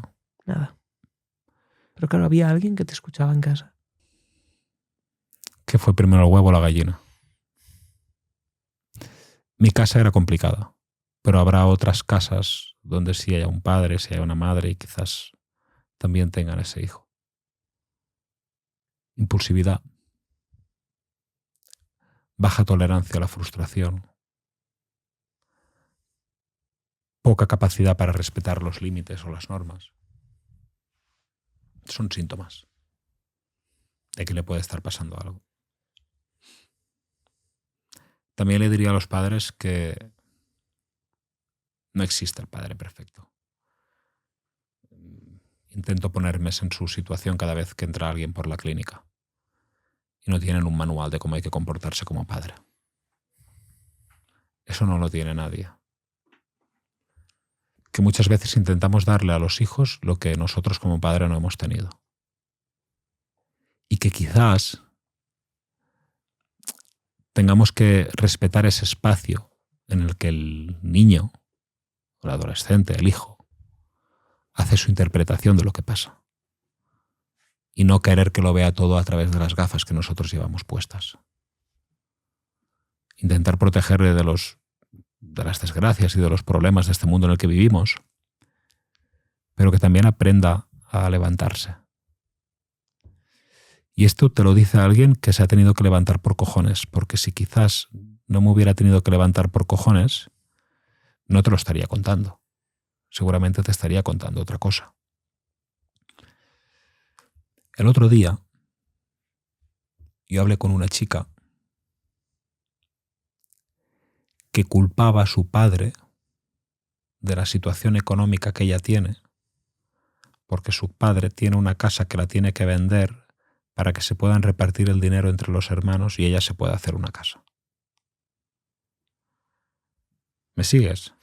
Tiene que vender una casa, repartir el dinero y entonces ella se podrá hacer con ese dinero del padre una casa. Para hacerse una casa. Y ella culpaba a su padre por la mala gestión del padre por no poder vender esa casa.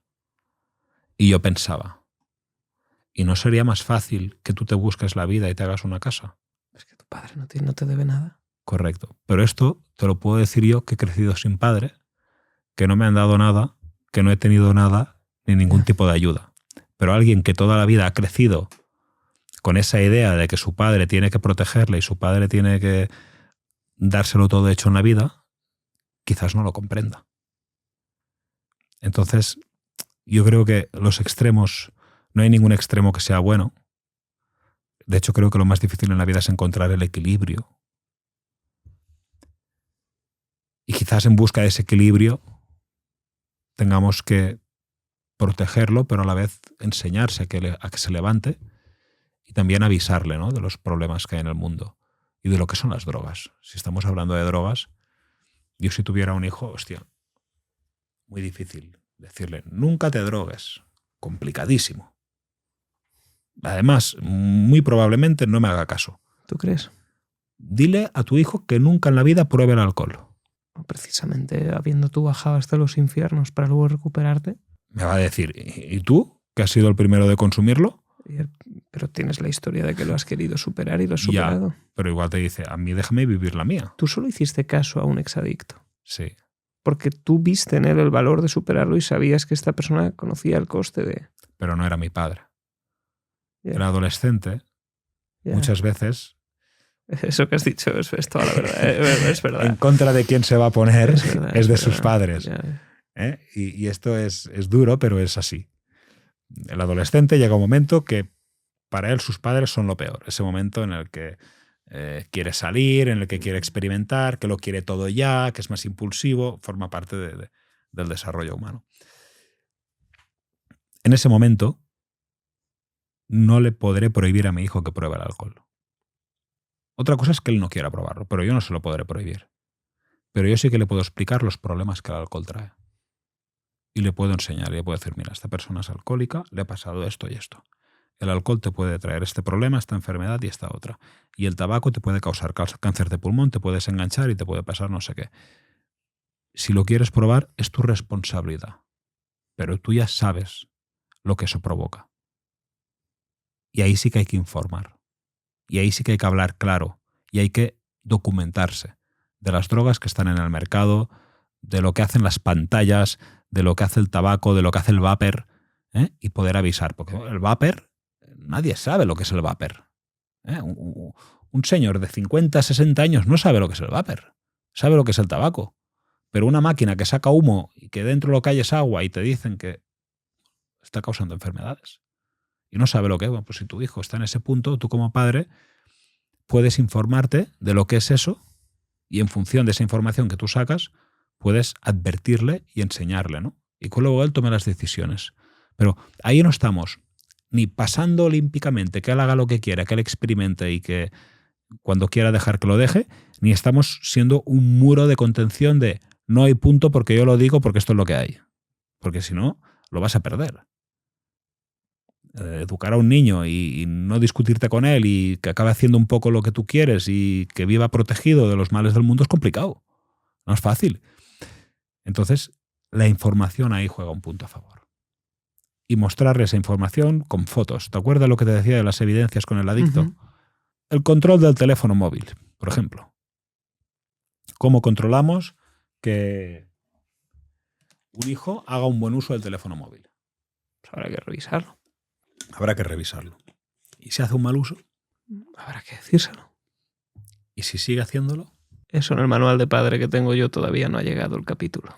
¿Te acuerdas cuando te decía que el adolescente se va a pelear con el padre? ¿Qué harás? ¿Se lo quitarás? Por ejemplo. ¿Y qué pasará? Se enfade. ¿Y entonces quién es lo peor? Yo. Sin embargo, ¿quién lo ha hecho mal? ¿Quién ha hecho un mal uso del teléfono? Depende. Depende del resultado, ¿no? Imagínate, por ejemplo, si llega mi hijo, casos extremos, le entra una rabieta y se tira por la ventana y acaba con su vida, lo he hecho mal yo. Depende de lo que se haya hecho antes. No sé. No después. Pero yo te digo, ¿no? Si se tira por la ventana a raíz de un comportamiento mío creyendo que he hecho lo mejor, hombre, yo la culpa me la llevo. Te has puesto en una situación más extrema. Yo es que pienso así. O sea, todos mis condicionantes se acaban siempre de lo peor, es muy estoico, pero trato de analizar estas circunstancias. Imagínate... Que no creo que nadie se tire por la ventana. Le has quitado el teléfono móvil y se tira por la ventana. Vale. Pero ahora imagínate que tú antes de darle el teléfono móvil te has informado y sabes que con el teléfono móvil puede ver pornografía, que con el teléfono móvil puede ver sustancias, que con el teléfono móvil puede apostar. Tú antes de darle el teléfono móvil deberías informarte de lo que puede pasar con un teléfono móvil como padre que le va a dar algo a su hijo, y quizás yo lo que haría sería un contrato con él. Y le diría, mira, tal, el teléfono es mío. Lo he comprado yo. Y yo, que soy tu padre, te lo dejo. Y te lo dejo sujeto a esta normativa. Si se incumple la normativa, como el teléfono es mío, lo voy a retirar. Y entonces tú, cuando seas mayor y trabajes, ya te compras tu teléfono. Tú ya estás haciendo un marco de protección. Tú le estás diciendo, en primer lugar, que el teléfono no es suyo, porque él no trabaja y no tiene dinero. Le estás diciendo que es tuyo, por lo tanto puedes hacer uso cuando tú quieras. Tú solamente se lo dejas y sujeto a unas normas. Y si esas normas las incumple, si él se queda sin teléfono, no es porque tú se lo has quitado, es porque él lo ha perdido. Claro, cambias. Y le estás enseñando lo que es la vida. ¿Eso funciona? Eso funciona. Es su responsabilidad. Es lo que te decía antes, cuando yo le digo a un adicto... Es verdad, cambias el marco, ahora es su responsabilidad. Claro. Bueno, esto lo añado a mi capítulo de padre, que me llegará en unos años. Yo no puedo decirte, no te drogues porque eres mayor de edad. Vale. Pero yo puedo decidir no formar parte del proceso autodestructivo que tú estás haciendo con tu vida. Y decido no darte dinero, porque también soy mayor de edad. Lo mismo con el teléfono móvil. Darle la vuelta y ponerle a él la responsabilidad. Esta es muy buena. Porque si no, el malo eres tú. Y ahí hay un contrato firmado. Es una evidencia que tú se la puedes sacar y ponérsela adelante. No hay discusión. Es verdad. Si él incumple, tienes que irte al cajón, sacar el papel y ponérselo encima de la mesa. Aquí firmaste tal día. Has perdido el teléfono móvil. A ver si lo ganas. Contrato de recuperación. En la vida ganas o pierdes. Yo siempre le digo a mis empleados, es verdad, que yo nunca les voy a subir el sueldo ni les voy a despedir. Que ellos siempre se van a despedir o se van a subir el sueldo. Porque depende de ellos lo que yo les pague a final de mes. No depende de mí. Y así funcionan las empresas que llevo. Pues si no, el jefe es el malo. No. De hecho, a veces lo que he hecho es ascender a gente sujeto a un contrato. Yo te asciendo.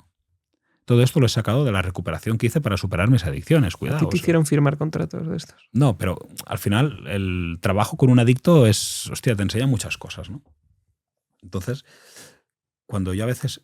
Ya lo he hecho 3 veces, que he ascendido a alguien a un puesto superior, pero esa persona era muy buena trabajando en el lugar donde estaba trabajando. Entonces digo, bueno, yo lo voy a ascender como directivo, pero claro, si no funciona... y después lo tengo que echar, pierdo a un tío que era muy bueno en la posición de trabajo donde estaba. Sin embargo, yo quiero darle la oportunidad de crecimiento a la persona que ya está dentro de la empresa. Entonces hago un contrato de 6 meses donde él se puede echar para atrás y yo también, y él recuperaría su puesto de trabajo, pero sujeto a unas normas. De manera que si mis expectativas no se cumplen, yo puedo delegarle otra vez que vuelva al mismo sitio de trabajo. Y esto ya está hablado antes. ¿Con bajada de salario también? ¿O? Con todo. Con todo. Sí, porque el plus está sujeto a esas actividades. A ver, ese es un reto a las empresas, que a veces tienes a un tipo que es muy bueno como técnico, la situación racional o lógica, el paso a paso, es ascenderle a un puesto de dirección y ni es bueno dirigiendo y has perdido a un buen técnico.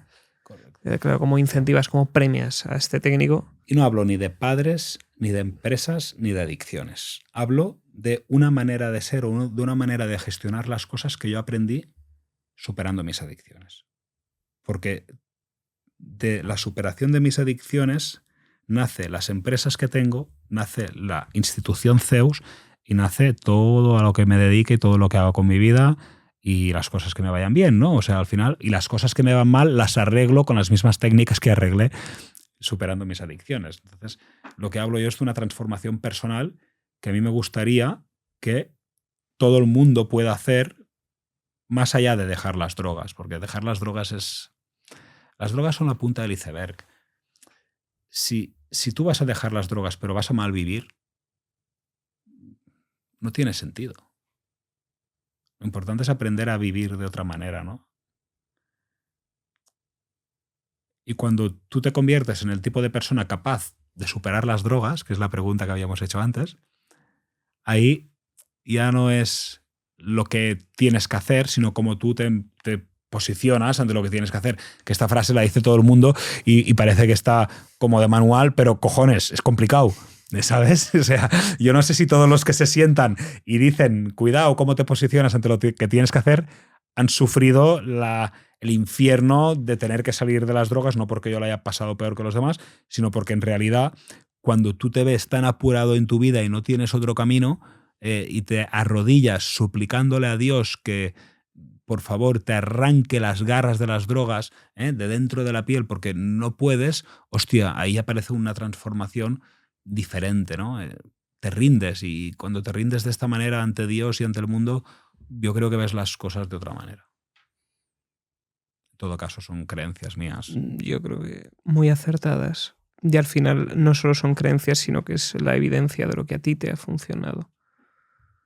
Pueden ser creencias para el público, pero en tu caso es una evidencia. Vaya programón, Luis. Sí, ¿tú crees? ¡Pof!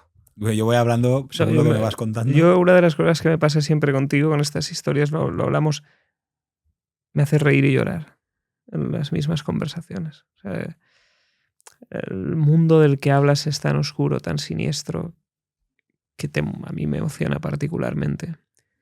Pero a la vez lo ves con ese toque de humor, la amistad que tenemos que me saca siempre una sonrisa y le damos la vuelta. Entonces, esto lo vi en el programa de Francesc Miralles, magnífico, de Storytelling, el número, no me acuerdo qué número fue, lo grabamos el 3º. Se publicó el 25 de noviembre y justamente hablamos de eso. Una buena historia es la que emociona, la que te hace llorar y la que te hace reír. Yo creo que hoy lo hemos logrado y sobre todo hemos dado luz a entender este mundo, a ayudar a la gente, a inspirarles a tener mejores conversaciones. Y me gustaría hacer algo distinto. A los programas normalmente los cierro yo dando un mensaje a la audiencia, una pequeña reflexión. Creo que hoy merece la pena que le demos la vuelta y que puedas hablarle a estas personas que a lo mejor pueden estar pasando por una adicción, y ya no eso, sino a estos chavales que a lo mejor se están callando, estos chavales que están en el instituto, pues me siguen chavales también, y que, no sé, ese mensaje que les puedas dar. Mira, me gustaría decirles, o más claramente les digo, esto no es una película de Netflix, esto no es una serie que hemos estado viendo aquí en la que nos hemos inventado cómo estaba una persona y cómo está ahora. Esto es la realidad. Esto es lo que he vivido. Y quiero que sepan que con mucho esfuerzo, con mucha disciplina, a veces sufriendo, esforzándote, no es fácil. Y no te voy a decir que puedas conseguir todo aquello que quieras o que te venga a la cabeza. Porque si tú no has corrido en tu vida y quieres ser el atleta número 1 en el mundo, evidentemente que no lo vas a lograr. Pero siempre que lo que quieras conseguir sea algo razonable, lógico y dentro de un marco de lo posible, aunque creas que no lo vas a lograr, si haces lo correcto, las probabilidades de que lo consigas son muy altas. Y como seguro que no lo vas a conseguir es si no lo pruebas. Y ahí las probabilidades de que eso pase o que no pase dependen de ti, de la fe que tengas en lo que quieres lograr y en lo que tú llegues a creer de lo que eres capaz. Y con esto... Bravísimo. Mil gracias, Luis. Cerramos. Un placer tenerte aquí. Muchas gracias, Fernando. Hasta la semana que viene.